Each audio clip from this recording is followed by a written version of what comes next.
Hello, everybody. Mike Wisniewski with Materials Exchange here. I am running the show solo today. Greg Kuda is on the road, but we'll give it just a minute here to let everyone get in. Today will be a great day to ask questions. I should be able to answer questions much more easily today. What I'm doing here is I'm pulling up LinkedIn on my phone to see how many people we have on the LinkedIn page as well. There we go. All right, cool. So, I have that set. And let's kick it off here. So, August 30th, where has the summer gone? One more day in August, August 31st, which on September 1st, very important to note, the September lumber futures contract will have no limits. So, the risk goes up a little bit there. You definitely want to be cognizant of that. And that includes the new contract as well. So the mini, I guess we'll call that the mini lumber, will also not have any limits. Move to the next page. And this, of course, was put together by Greg Kuda with Westline Capital Strategies and StoneX. So let's take we'll start out at the big picture idea. The one thing that I'm seeing in this big picture is it appears as though trends have stopped. You can see the trend in crude heading down right here. And it appears, I'm not saying that it's reversed. I'm just saying it appears as though we've kind of stopped going down in crude. You can look at the 10-year notes from the mid-June up till basically the beginning of August. Interest rates were going down, but that has definitely stopped, and the interest rates are leaking back up. Lumber, in my opinion, is kind of sideways-ish. The equity market, the NASDAQ and the Dow Jones have definitely stopped going back up.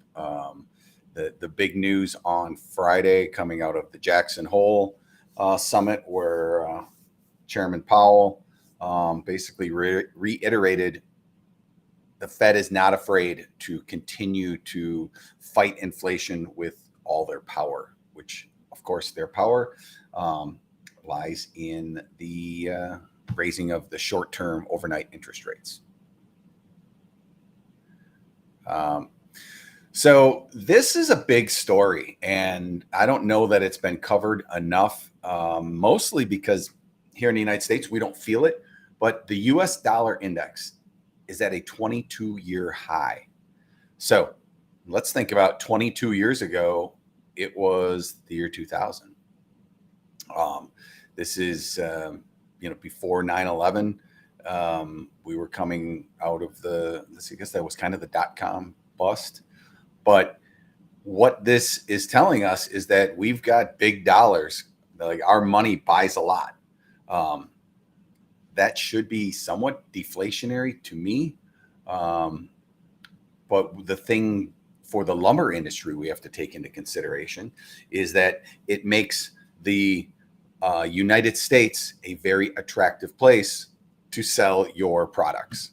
So for the Europeans, every time the dollar gets stronger, it just improves their return. Then we can also look as the dollar gets stronger, crude oil gets cheaper.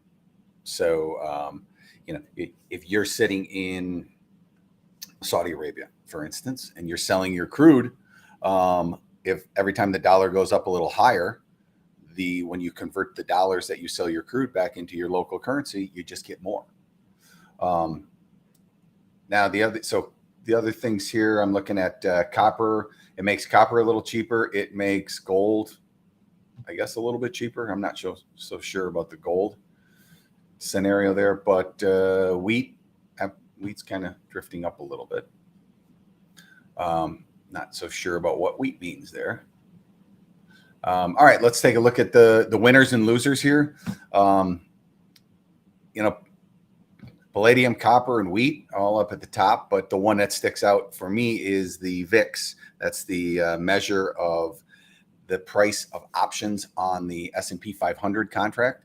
So what they're saying is they're buying options. The interest is in when you buy an option, it's like buying an insurance policy. It's a protectionism type move that you are worried about an adverse move to your position.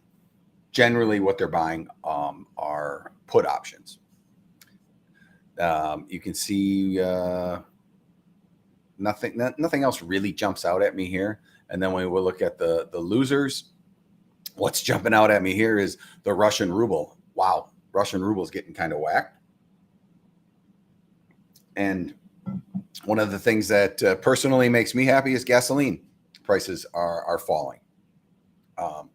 And I think that it's a direct reflection of high prices had people change their behavior.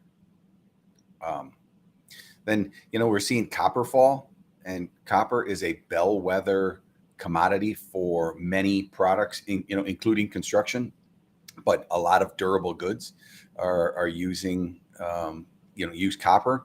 Lumber is up here. Once again, nothing kind of remarkable. Natural gas has actually fallen, which is pretty interesting given the geopolitical environment.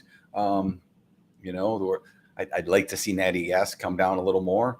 I know Europe in Germany in particular, is definitely going to have an interesting winter with the price of natural gas. I'm glad Greg put this in. This is the volatility chart, and it's the CME lumber implied volatility. Implied volatility is derived from the price of options, the price that options are trading at. There's a great formula, the Black-Scholes formula, and a few other different mathematical formulas that calculate how much an option should price based on a volatility. And then you can turn around and go backwards down the street and you say, okay, if an option is trading at a particular price, what is that implying for a volatility? We all remember back in February and March when the market was extremely volatile, rising very quickly and then falling just as sharply. Those were volatile times, and the option markets priced it in accordingly. So the gold line here is the implied volatility. The blue line is the 5-year average volatility, and there definitely is some seasonality, and it appears we're very near peak seasonality for implied volatility, and it drifts off going into the end of the year. So option traders generally get this pretty right. So what it's telling us is that the market should be kind of calm. Historically speaking, the market calms down between now and the end of the year from a volatility, which is the swing, how wildly the market is swinging. All right, let's see what's next here. This chart really surprised me, and I guess I just hadn't thought about it or looked at it before, but it shows the total number of exchange for physical per contract period, going back to 2017. Unfortunately, September's cut off here, but what I was looking at is the September contract. So in 2018, it's right here, did 326, but then in 2019, only 27 were done. That's one of the lowest points on this chart. 2020 we did up at 233, but then again in last year, 2021, we only did 55. So I'm not sure what to read into this, but it certainly seems that the summer months, your July right here, July, Sep, no, there aren't a lot of, I guess there's probably not a lot of industry or inventory building going on. So people are not using the futures markets as a procurement method. And you can see so far to date, only 8 have been done on this contract. Obviously, we're you know, a good 12 business days away from the contract expiring. So, but it was interesting. Why in July of 21 we did 342 and then only 55 in September. And as we get to the next couple of statistics where we're talking about who's in the market right now, it'll probably make more sense why this number is pretty low so far. So let's take a look at a seasonal. What does this tell us? The black solid line is the 5-year average. Theoretically, we should be kind of trending higher. Well, wait a minute. No, I guess seasonal, we drop back down. So yeah, the seasonals are, going against us. The way this chart works is you roll off this edge and back onto that. It's kind of like if the screen was just spinning in a circle in front of you, like the background in an old TV or an old movie. So yeah, the seasonals don't fare too well for looking forward right now. The 3-year average took a pretty big drop, and the 5-year average takes a pretty good drop. So I'd say the seasonals are looking weak. Once again, this is another chart that just kind of surprised me, brought me back to reality. If we closed September today, second highest close on record. These prices are fantastic for lumber producers, absent of knowing what their input log costs are. But the amount of money that they are getting for the product that they are selling based off of futures prices, second highest on record. Something important, in my opinion, to put in the back of your mind when you're considering potential, how far the market could move lower. And then you can't discount this 920 out here. I like how what the market could do moving higher. This is, my favorite chart, weekly continuation. I think it just tells you a lot about the overall health of the market. And, I'd love to be able to cover up.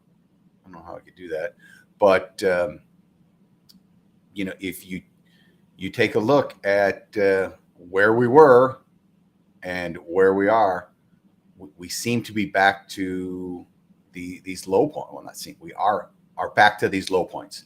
And the question in my mind is, are we going to bounce at these levels, or is something going to change? Are we going to blow through them? Here's your SEP daily chart from a week ago. And, if I'm looking at this chart a week ago, I was probably pretty bearish. It kind of rolled over. I was looking for it to take out the lows. And he flipped over to the SEP Nov chart. And this was the SEP Nov chart on the 23rd.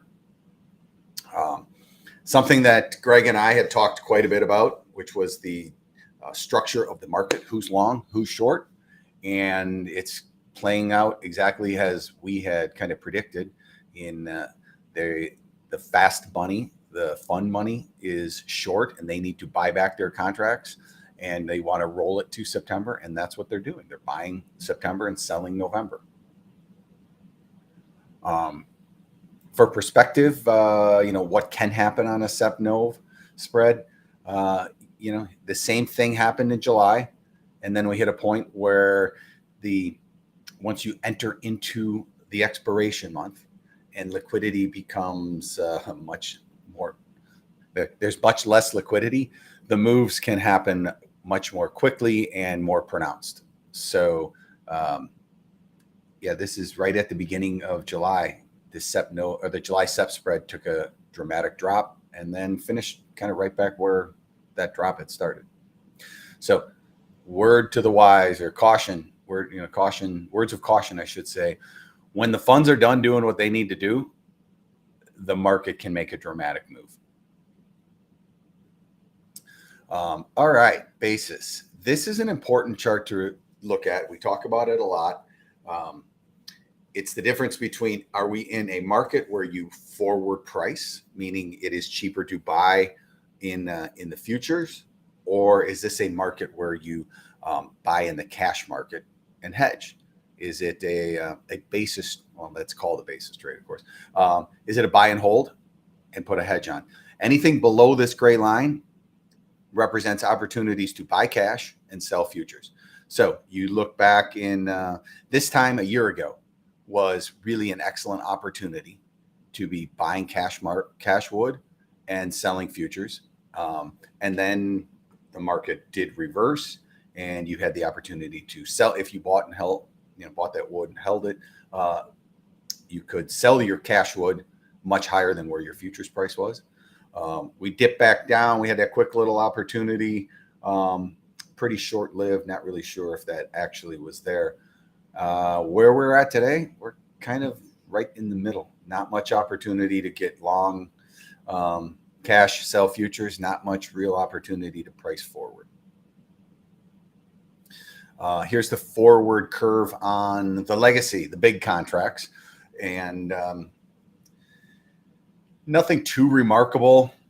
It's really pricing in mostly some carry trade. There's a little premium for the January contract over November. I mean, what is that? $30 1,000. But this is $12 I'm sorry, $15 1,000 here from January to March. That's basically the cost of carry. And then I would say this doesn't even figure in the cost of carry from March to May. Cost of carry, of course, being the cost of your money and the storage charges and the opportunity lost. The new futures contract, same thing. It's a pretty unremarkable, normal cost of carry market. All right, we're gonna go back to the basis. A week ago, the basis was at 75 over. A year ago, it was 102 over. As of this week, it's 34. So how did we get there? It was pretty much a little bit of rally in the futures and then a significant pullback in the cash market. The NOV contract, it's still it's a forward price contract there. If you wanted to buy wood for November that you needed in November, it is a much better buy using the futures market than it is buying in the cash market. That's basically what this is saying.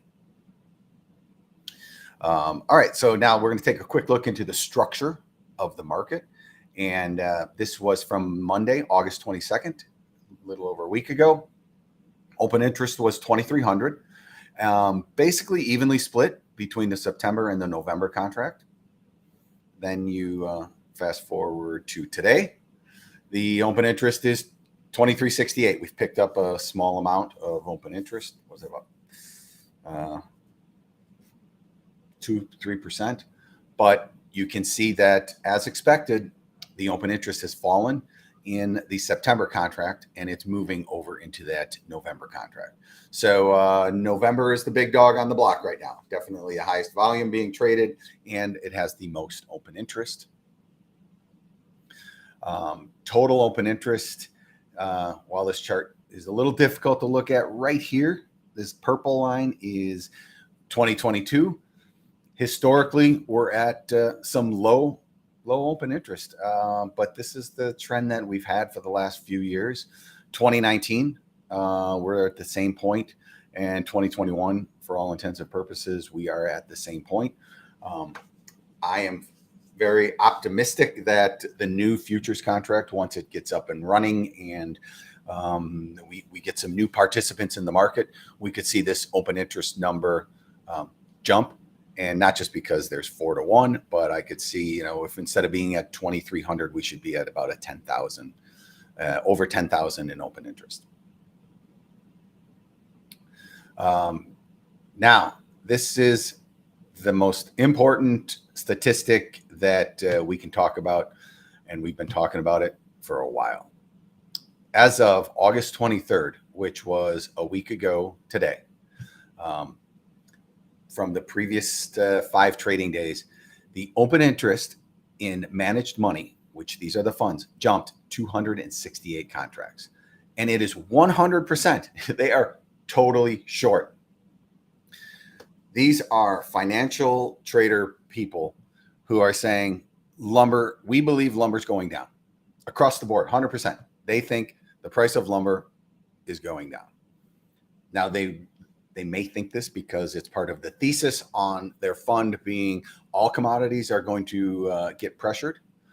But the reality is 55%, over half of the open contracts right now are held by non-industry financial type participants.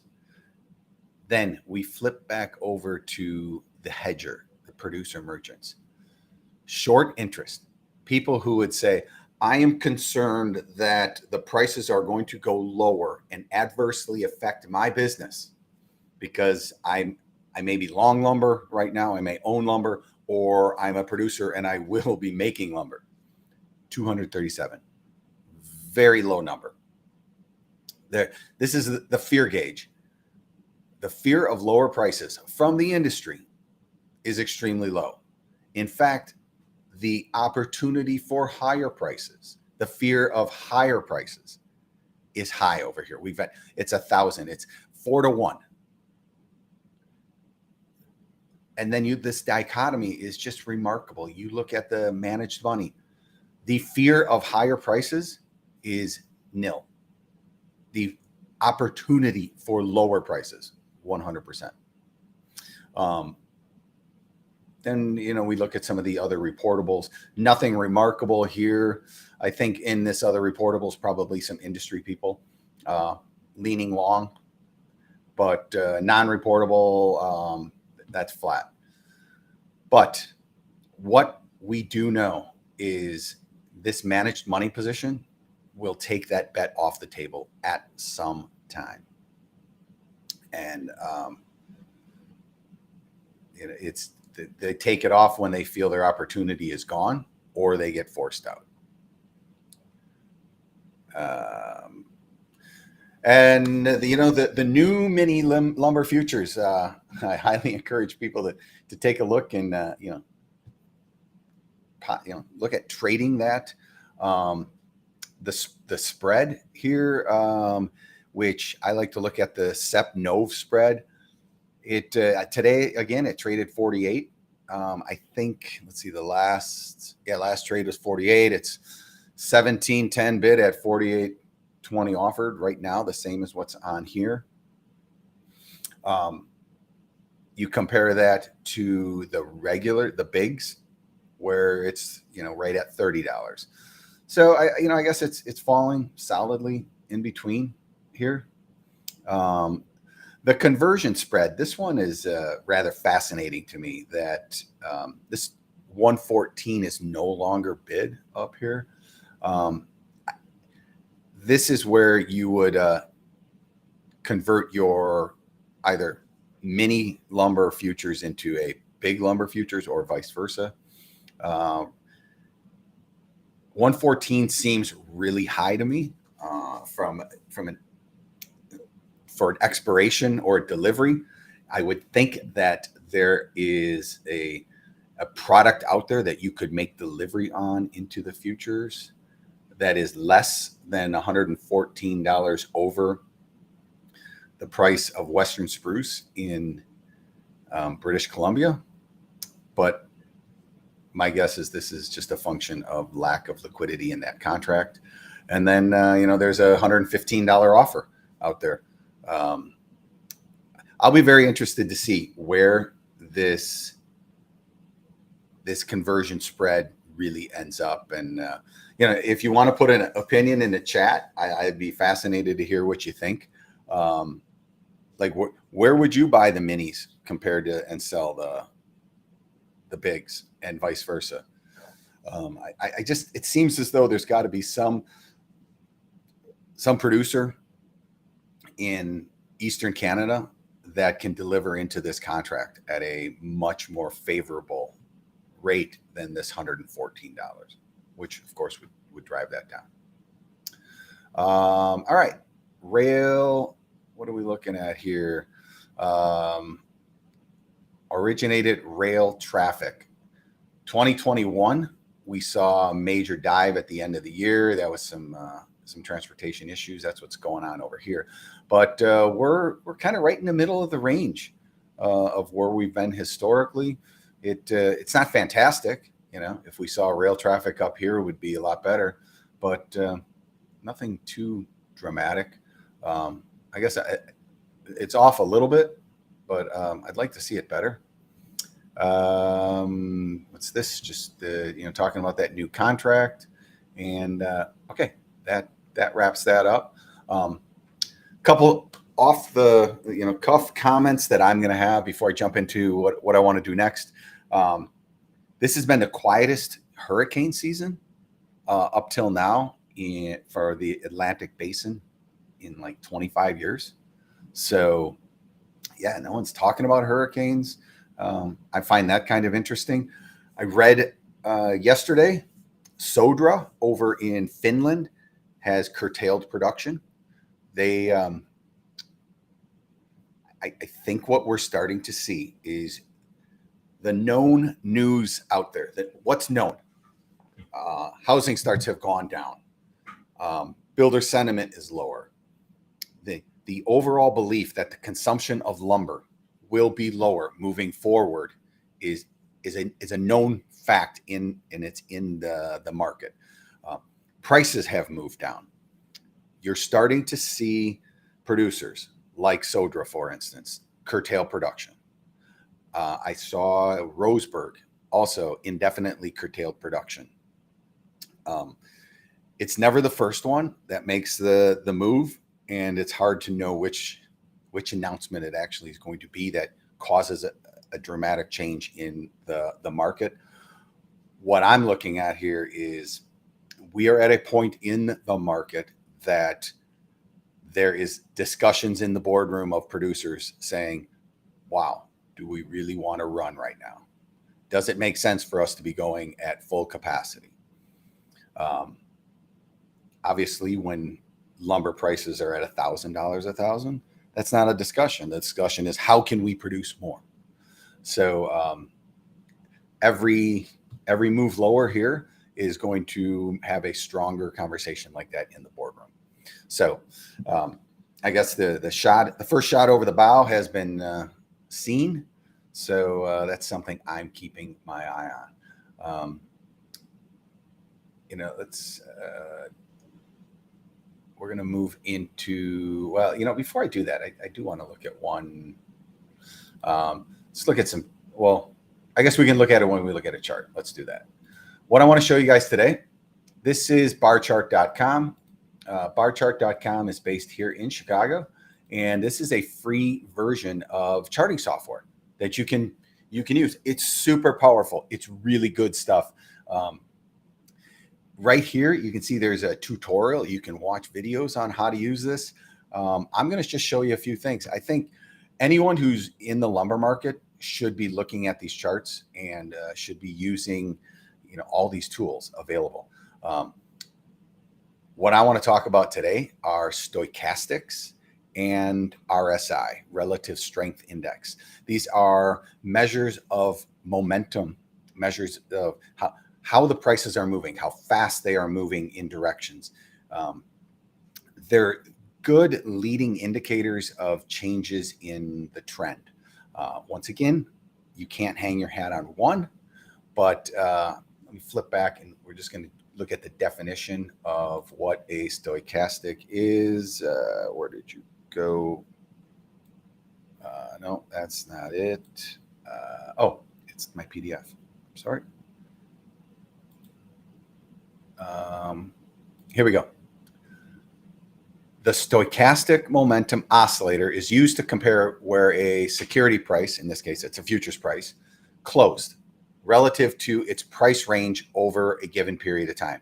So if you take the range that the market moved in on a day as kind of the the end lines, and then where did it close? If it closed near the high, that is an indicator that we would be moving higher. That's a momentum moving higher. If it closes near the low, it's the opposite of that. Now there are two type of stochastics: fast and slow, and it's the difference between them is summed up in one word: it's sensitivity. The fast is much more sensitive to these movements. The slow kind of numbs it down a little bit. The relative strength index, once again, is another momentum indicator, and it measures the speed and magnitude of a security's recent price changes to evaluate overvalued and undervalued. Sometimes I believe these two terms, overvalued and undervalued, are used just a little too loosely and too often, because while they can describe what a person's opinion is on a market, it doesn't necessarily mean that it's going to cause a change in the trend. So this really is all about figuring out overvalued, undervalued, and momentum of moves. All right, so that's the rough and dirty definitions.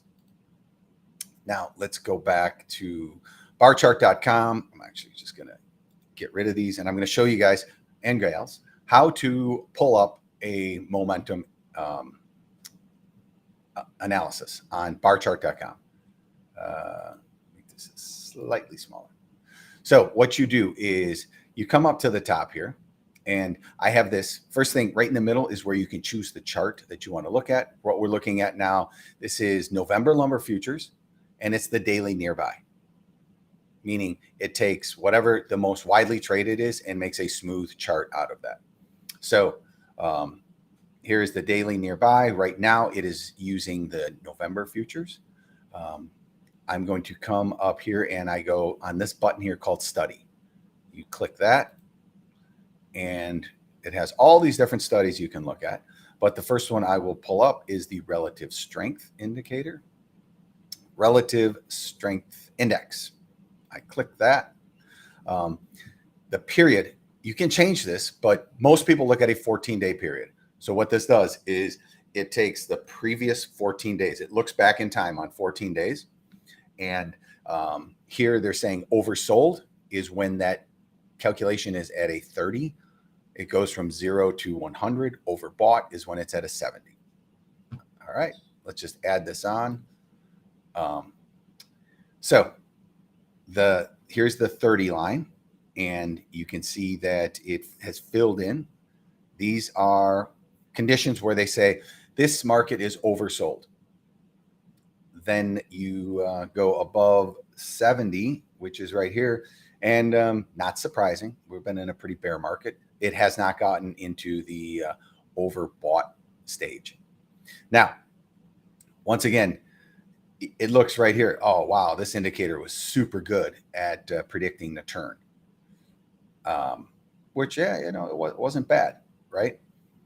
But I'd like to show you back here. If you would have bought into that, oh, this is the only thing to look at, when it made its bump out of this move, you would have been buying lumber futures at 800 when it ended up going down to 500. So, like a 40% loss. So markets can stay in the oversold and overbought range for extended periods of time. This is a very powerful indicator when it's used in conjunction with other technical analysis. So that's one heads up. But I like it. I'm a big fan of RSI. It's a quick way to look at the market and say, what have we been doing? Then the next one I want to throw up, let's just get rid of it. Well, I'll put the alongside. We're going to go to stochastics, STOC, stochastics momentum index. And this one's looking at 10 period back with oversold, overbought at negative 40 and 40. I'm adding this in. We'll scroll down. And you can see it basically mimics the RSI. It just has a little bit different calculation. This one I'm not as big a fan of. I personally like to put on the fast and slow stochastics. So fast, we'll add that in because it's looking back 14 days. And then we're going to look at the slow.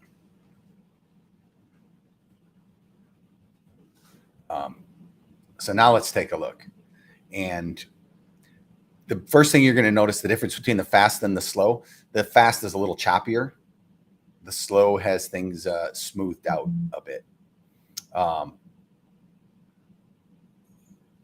But you know, it's once again, this is an indicator that looks back, and it can tell you when trends have changed.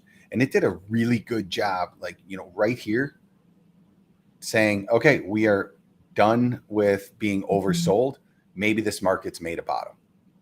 And in fact, what you can use, one way to really use these indicators is they'll keep you in a trade.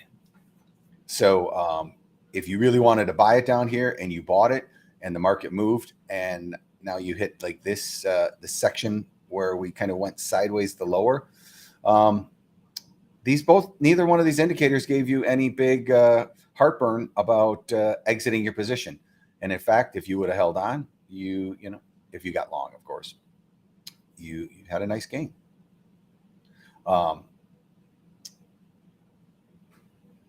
So I guess that's where we'll wrap up today. Highly encourage using this BarChart.com. Number one, it's free. Great data. It's easy to use. If you have any questions, you can give me a call, and you can also use the tutorials. So with that, I'm going to wrap it up. Thanks everyone for tuning in. As always, we appreciate your support, and whatever we can do. If there's anything else you want to see, let us know. Greg, I know we'll be back next week, and then the following week we'll be at the BCMC show, and we'll be reporting from there. So take care, everyone. Be safe. Have a great holiday weekend. Thank you.